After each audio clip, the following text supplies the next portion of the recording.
Sadhu, sadhu, sadhu.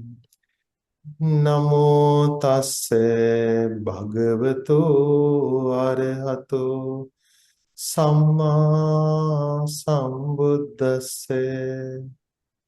Namo tasse bhagavato arahato samma sambuddhasse.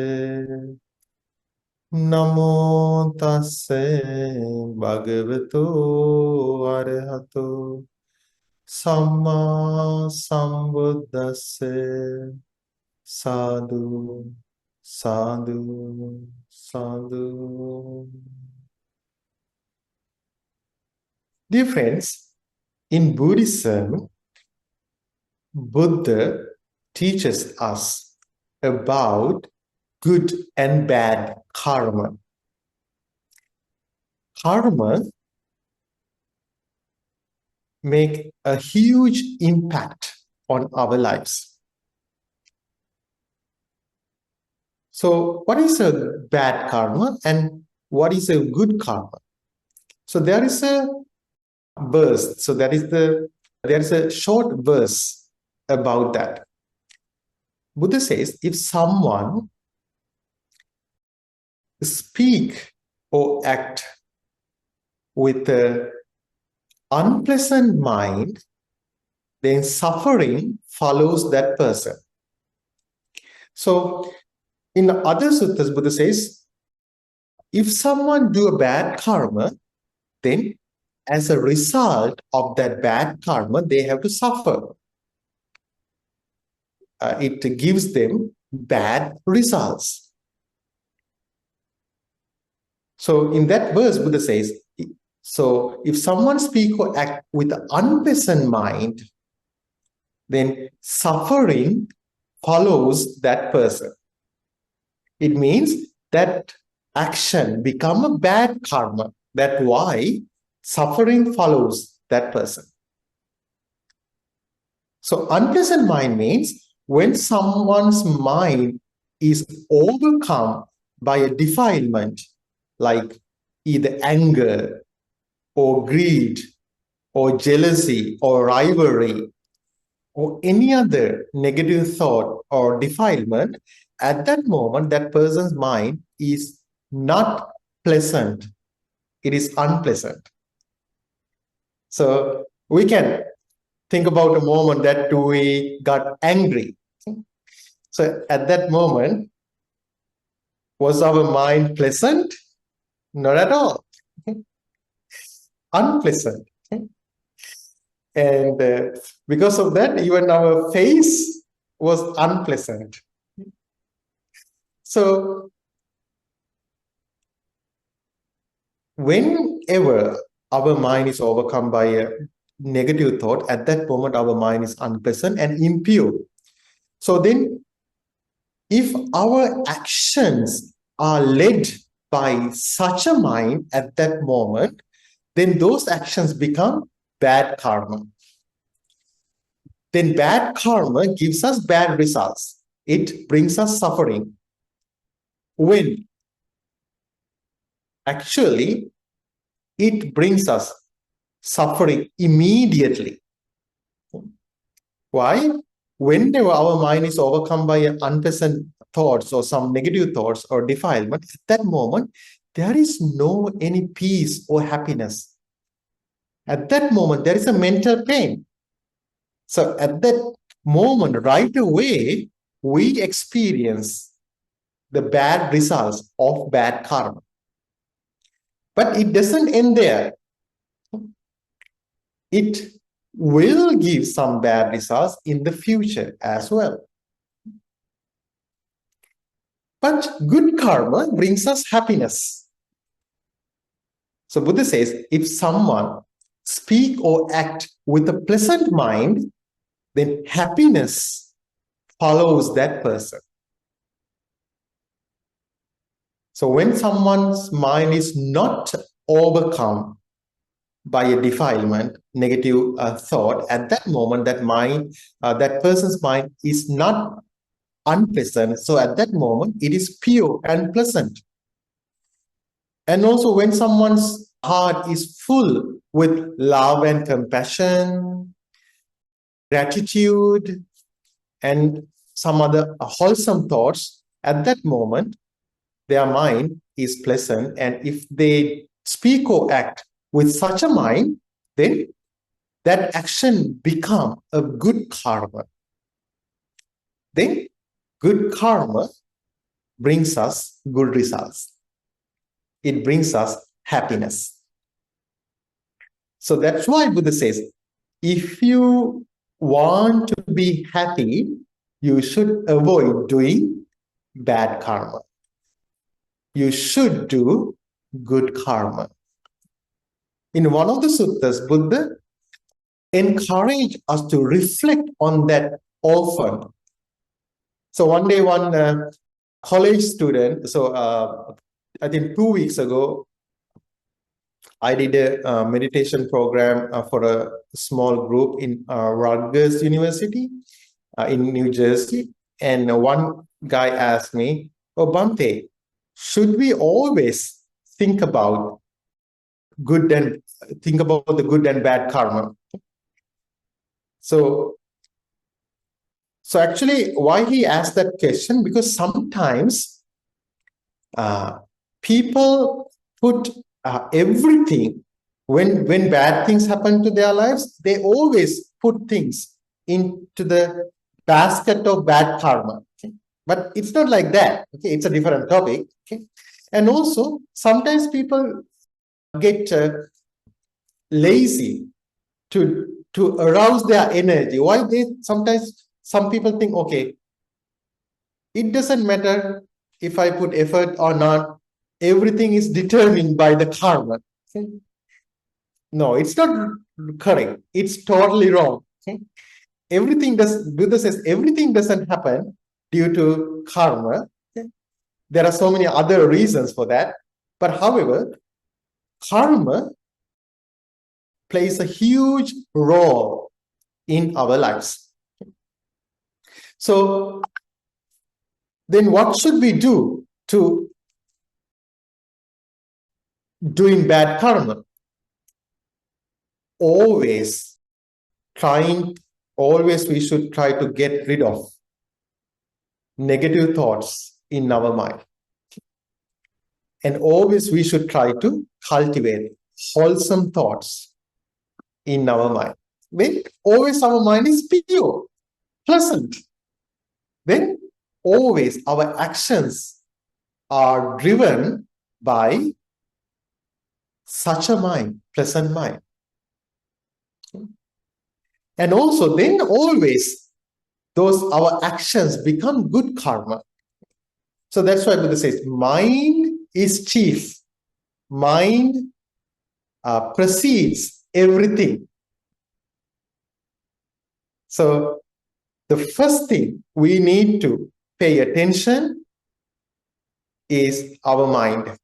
We need to pay attention to our mind. Okay? We should be mindful of our mind. So that's why Buddha says, try to be mindful always on your mind. Okay? We need to be aware of what's going on in our mind. Okay? Is it easy? No. It's one of the most difficult things in this world. Why? Mind changes always. Okay? Sometimes anger, sometimes laziness, then again anger, then some other negative emotions, and also some positive emotions, okay? Some wholesome thoughts. Then again it changes. Okay? Sometimes it is very peaceful. Our mind is very peaceful. We think, oh, this is amazing. But next moment, it changes. So that's why it's not easy to be mindful of our mind always. But we should put effort to be mindful of our mind always. And then we should cultivate wholesome thoughts in our mind, wholesome things. So one of the great good karma that we can practice, that we can cultivate within us is generosity. Generosity. So once Buddha said, if someone knows about the benefits of practicing generosity as Buddha does, then they are willing to share the even last bite of their meal with someone else. So suppose there is someone, he has a great understanding about the generosity, and they have a great understanding of the benefits of the generosity. And then Buddha says, they like to share even the last bite of their meal with someone else. But like sometimes some people, they try to put it in their mouth before someone shows up, because sometimes they hesitate that they will have to share it with someone. Okay? But Buddha says, if someone knows about those benefits of the good karma, then they'd like to share everything that they have with other people. Why? It's a great investment. It's a great investment. It will pay off in the future. So there are so many suttas that Buddha explains about the benefits that we can get by practicing generosity. There is one sutta. In that sutta, Buddha teaches us about 5 ways of practicing giving. 5 ways of practicing giving.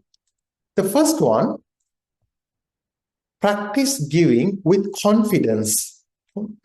With confidence. Confidence means like we need to have confidence about the benefits that we get by practicing generosity. So I think all of you know that there is a kind of saying, what goes around comes around. So if someone has a good understanding about that, they know, okay, what I give will come to me. Then they have the confidence of generosity, or the good karma. Then Buddha said, if someone practice giving generosity with confidence and also with a pleasant mind, because when someone has a confidence about the giving, then they practice it with a pleasant mind. It is not difficult for them. If someone asks for something, very easily, very happily, they can give it to that person. And then it is not a burden for them. They don't get stressed out because of the generosity. They do. Why? Because they have a great confidence about that. Okay? Suppose it is something like this. Suppose someone talked to you, then they say, okay, if you invest on this company, or if you invest on this share market, then you will get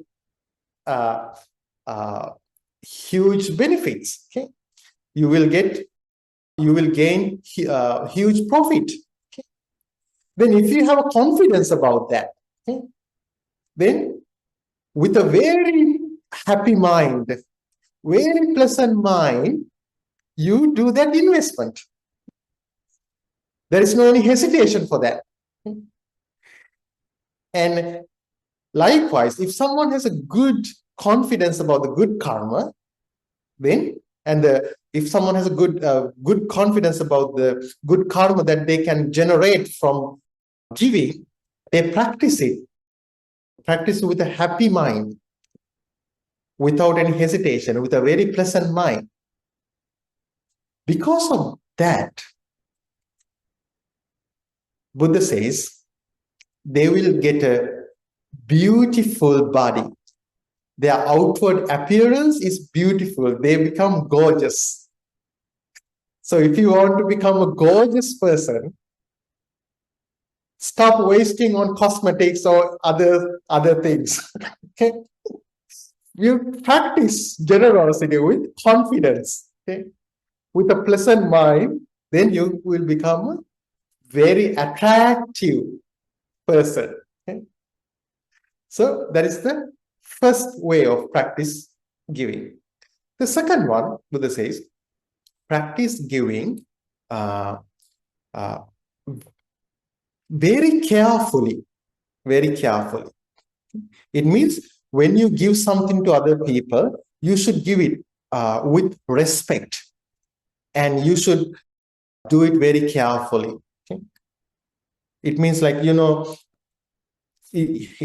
normally you do that. Okay, you do that. So when you give a gift to someone, okay, maybe you must have practiced it on Thanksgiving Day. Okay, so when you give a gift to other people, you wrap it, and then you with love, with compassion, very carefully you give those gifts to the other people. So actually it generates a very powerful good karma. Okay?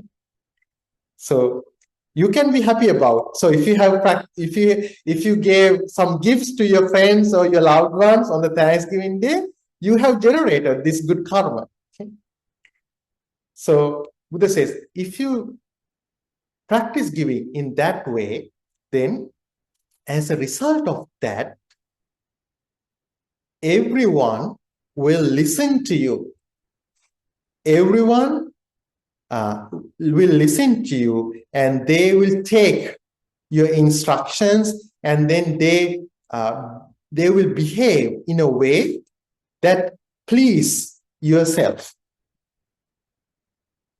So that is the second way of practicing generosity. So if you have kids that don't listen to you, then what you should do? Start practicing generosity very carefully, out of compassion, with love, with respect. Okay? Then it will generate a good karma. Then others will listen to you, and they will be obedient to you, and they will behave in a way that you will become happy. So it is something that you get by practicing giving carefully. The third way, Buddha says, practicing giving without being attached to what you give. Without being attached to what you give. What does that mean? Sometimes, okay, suppose you give a gift to someone, okay, and you have expectation, okay, they will use this gift. They will not give it to someone else. They will use it by themselves. And you have that expectation. Then you give that gift to that person. But then after some time, you see they have thrown it away, or they have given it to someone else. Then what happened? Then you might get irritated with that. Okay. Oh, I gave it to my friend, but he or she didn't use that. Okay. So it's not good. Okay. Then you get a little bit angry with them. So it means like, yes, you have practiced giving, but there must have been some attachment to what you gave. So Buddha says, when you give something,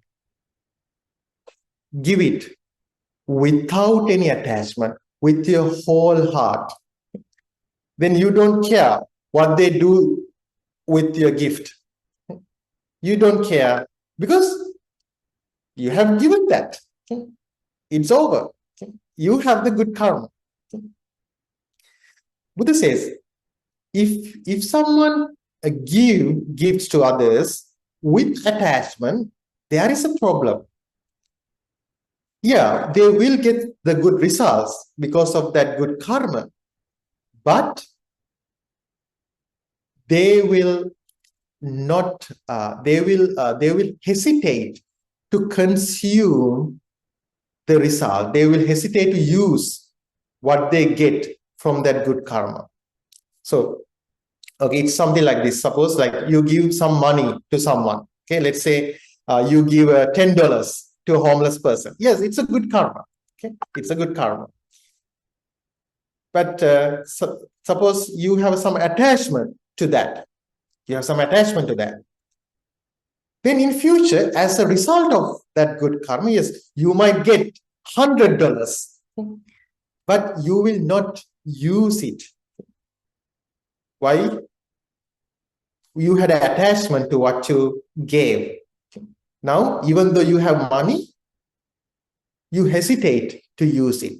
You don't use it even for your benefit. And also you don't give it to others. So in this world, there are people like that. There are people like they can afford to nice clothes. They can afford to good food. They can afford to new a car. But they are stingy. They don't want to spend their money. Okay. So, because Buddha says, if you can afford, yes, you can afford. Okay. Because you can enjoy what you have.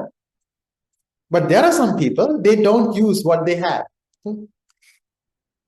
So why? Because yes, in the past, they have practiced giving, they have practiced generosity, but when they were doing that, they have had some attachment to that. But if someone practices giving without attachment, then when they get the results of their good karma, they can enjoy it without any hesitation. They can, if they have money, they don't hesitate to spend their money for their benefit. If they have clothes, new clothes, they don't hesitate to wear those clothes. And if they can afford to go to a fancy restaurant, yes, they go there and they enjoy those food. Because they have money and also they have a mind to enjoy it. Because suppose you have everything in this world, okay? Everything. But if you don't feel use those things, what's the point of having all of those things? Suppose you have a good vehicle, the most expensive vehicle, most comfortable vehicle in this world, but you don't feel right with your vehicle. So then there's no point of having that. Okay? So, but it will not happen if you practice giving without attachment. So that is the third way of practicing giving. The fourth way, practice generosity at the right time. At the right time. What is the right time? When there is a natural disaster, that is a moment to practice. That is a right moment to practice giving. Okay? I think you know, like in Sri Lanka, we have a natural disaster. There was a devastated cyclone, okay? And more than 100,000 people lost their homes, and more than 400 people lost their lives. So there's a disaster, and this is a right moment to practice giving. So that's why we started some fundraising, and that's why we try to help people in Sri Lanka, because this is the right moment to practice giving. And also giving something to your visitors, right? That is the right time to practice giving. So someone visits you and you can give some drinks, you can give some water. It's a good karma, and at that moment you practice giving at the right time. And also when someone travel, if you give something, that is the right time to practice giving. So so this morning, my other Bhante, he went to Sri Lanka, and one layperson offered food to him this morning. And then I reminded him this teaching. He said, I told him, today you are practicing giving at the right time, because that Bhante is leaving US. So after having that breakfast, so he practiced giving at the right time. And another right time is give something to someone when they are sick. So I think you always do that, like you visit your friends, your loved ones when they are sick. So when you give something to them at that moment, so you're practicing giving at the right time. And also when Buddha says, like, when you have the first harvest, then if you make some food from your harvest and if you offer it to some virtuous people, so then at that moment you are practicing giving at the right time. And also suppose like you go to a new job, okay, and you get your first salary. Okay? If you give some money from your first salary to virtuous people, virtuous mean it could be a lay person or it could be a monastic, someone who is virtuous, then or some priest, okay, then if you give something to them, then you collect good karma. And so at that moment, you practice giving at the right time. Then what you get by practicing giving at the right time? When it starts to give results, you will get what you want at the right time. So if you want to get what you want at the right time, when you need it most, then you need to practice generosity at the right time. The fifth one, practicing giving without stressing out other people. It means like one thing is like, sometimes people earn money in a wrongful ways. So then they use their money to give other people. Okay? Because there are some people, they do some wrongful things and then they earn money. Then also, yeah, they practice giving. Okay, sometimes they give some money to poor people. Yeah. Still, it's good. Like the giving is good, but there is a problem. Why?